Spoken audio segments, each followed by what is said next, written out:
5 imigran Rohingya yang mendarat di Gampong Pulau Pineung, Kecamatan Jangka, Biren, dibawa ke Gedung Sanggar Kegiatan Belajar, SKB, di Gampong Cot Gapu, Kecamatan Kota Juang, Kabupaten setempat, Kamis, 16 November 2023.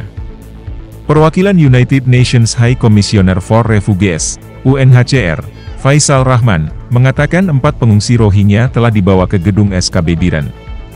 Sementara 1 orang lagi masih dalam perawatan di puskesmas.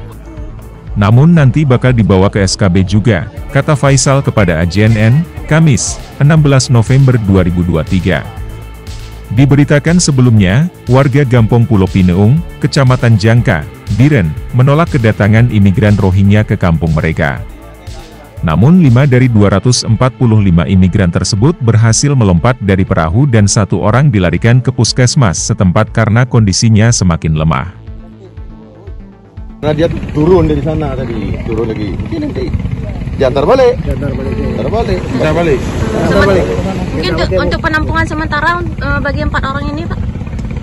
Kan tadi lagi kita suruh datang medis, periksa dulu penampungan itu apa sakit apa ya. Kondisinya bagaimana Pak yang 4 orang di bawah ini? Kondisi itu cuma waktu turun itu dia kuat, berenang.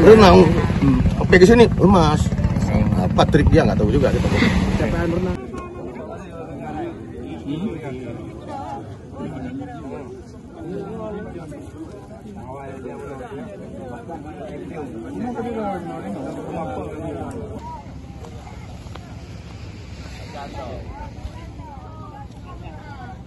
Dari Biren, Putri Zuhra, AJNN, mengabarkan.